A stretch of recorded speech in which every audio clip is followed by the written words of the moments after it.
En 2023, nous lancerons les travaux du centre-bourg en commençant par la rénovation de la ferme du Pré.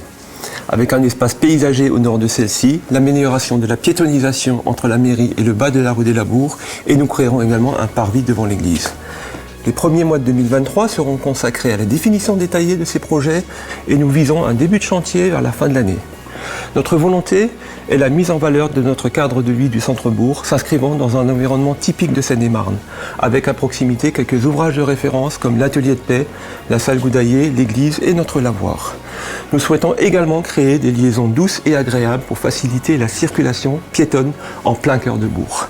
À terme, plusieurs nouveaux commerces viendront compléter l'offre au rez-de-chaussée de la ferme du Pré, agrémentée de larges terrasses sur la façade sud de ce bâtiment.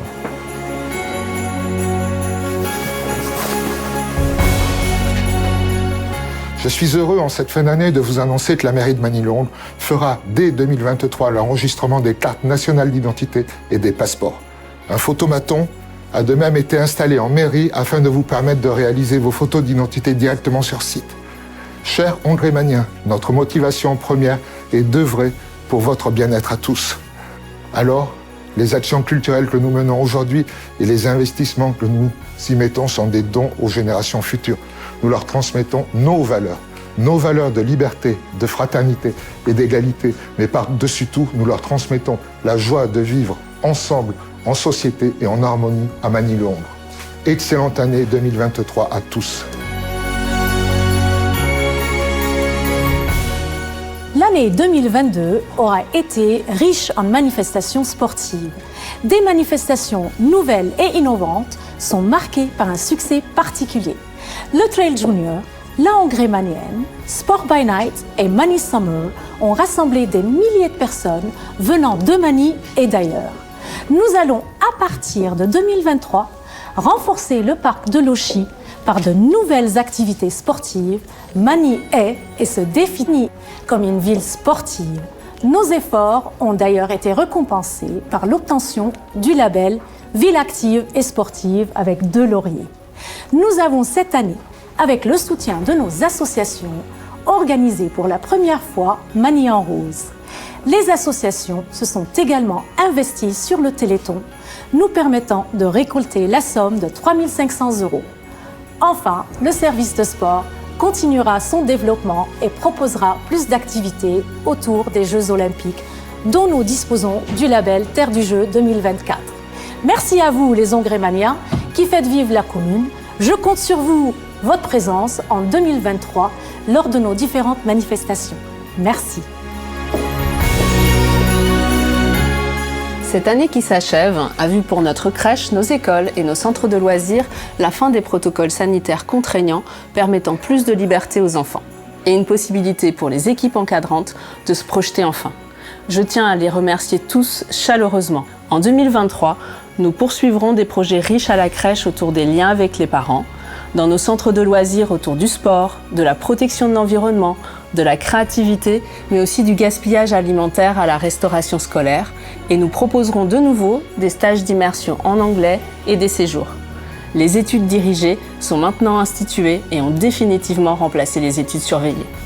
Cette année 2022 a également pu compter sur les observations et les suggestions de membres du Conseil consultatif des aînés.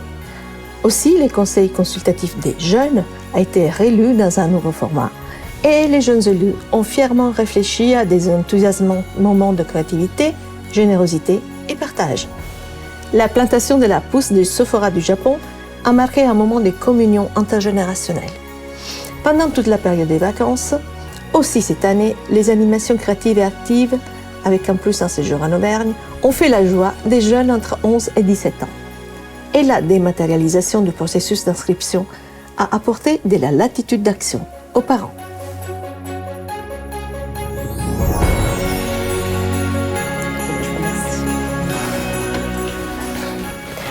En septembre dernier, vous avez découvert le nouveau logo, moderne et connecté, à l'image de notre ville, ainsi que des valeurs que nous défendons. Il est facilement reconnaissable avec des couleurs rappelant la nature, notre appartenance à Val d'Europe, notre simplicité mais aussi notre ambition. Depuis plus de 2 ans, grâce à toutes les actions que nous menons au sein de notre ville et grâce au groupe de la cause animale en faveur du bien-être des animaux, Magny-le-Hongre a été lauréate avec le label 2 pattes. Nous continuons dans cette dynamique pour faire avancer les différents projets. Bonjour à toutes et à tous. Donc, je suis ravie de vous accueillir dans notre bureau pour ces vœux de l'année 2023. Donc en 2022, comme vous le savez, on a démarré l'année dans la poursuite de 2020 et 2021. Cette étape étant passée, on est maintenant confronté à une autre problématique qui devient de plus en plus importante ces derniers mois, c'est celle de l'augmentation du coût de l'énergie. Les perspectives, c'est une multiplication au moins par 6 du coût du mégawatt de gaz et par 3 de celui de l'électricité. Ce qui veut dire potentiellement pour la ville 1,5 million de dépenses supplémentaires.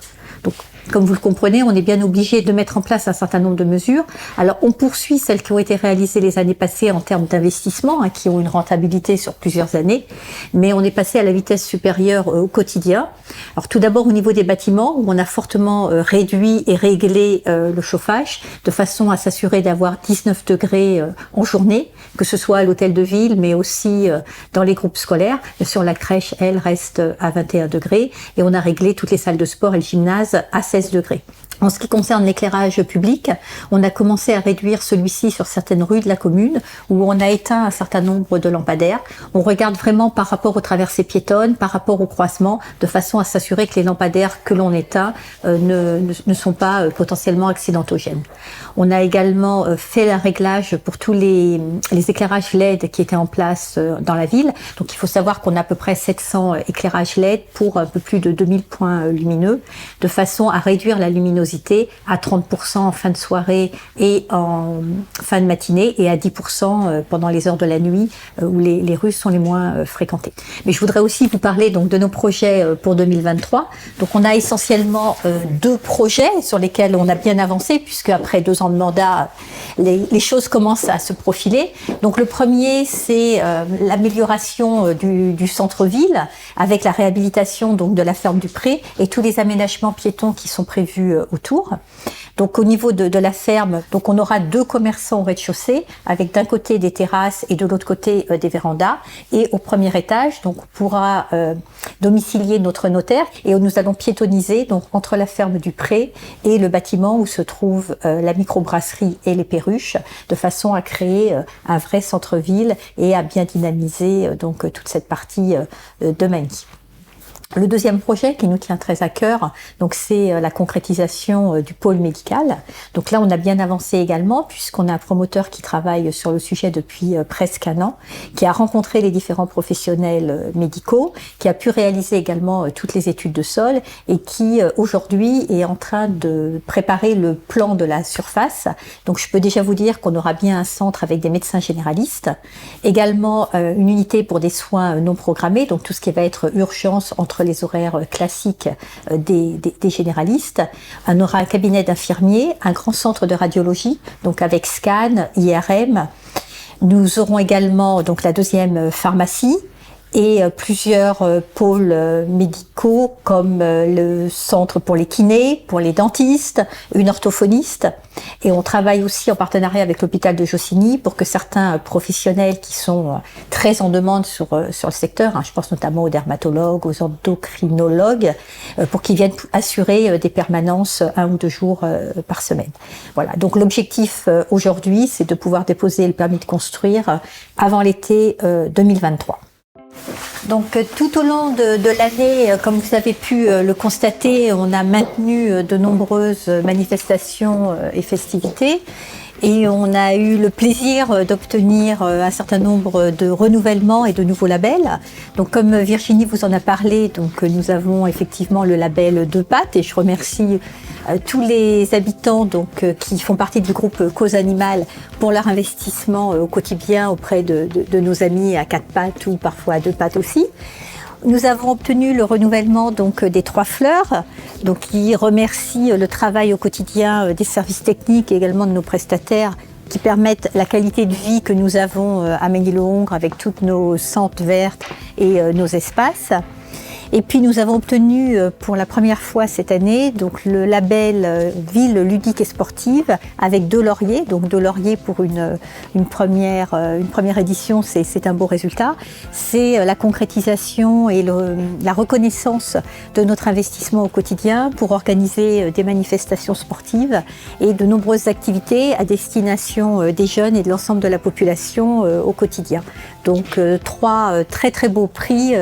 J'ai été très fière d'aller chercher au nom de notre ville et qui concrétise et remercie toutes celles et ceux qui s'investissent au quotidien, qu'il s'agisse des agents qui travaillent en mairie, des élus et de tous les bénévoles qui souhaitent que la qualité de vie à Magny-le-Hongre reste celle que l'on aime beaucoup. Tout au long de l'année 2023, nous allons souhaiter poursuivre des échanges avec vous au travers des différentes instances participatives qui ont été mises en place depuis notre élection. Je pense notamment au comité des fêtes qui, pour la première fois, pourra organiser le 31 décembre le réveillon en présentiel à la salle des fêtes, mais qui, tout au long de l'année, organise aussi le concours de pétanque, le pique-nique du 14 juillet, le vide-grenier et, en 2023, prépare une soirée sur le thème des années 80. Nous allons également continuer ces échanges avec le Conseil consultatif des jeunes, donc pour les jeunes collégiens et élèves de CM1 et CM2, avec le Conseil des aînés qui également nous a fait de nombreuses recommandations tout au long de l'année 2022 et qui, je le sais, a de nombreux projets pour l'année prochaine. Nous poursuivrons également avec le Conseil du développement durable qui a un certain nombre de recommandations à nous faire pour que nous continuions à vivre mieux et appréhendions mieux les différents éco-gestes qui nous sont demandés. Et puis bien sûr, le groupe Cause Animale et ses différentes actions à destination des animaux de la ville. Avec l'ensemble de mon équipe municipale, nous vous souhaitons une excellente année 2023, une très bonne santé et la réussite de tous vos projets.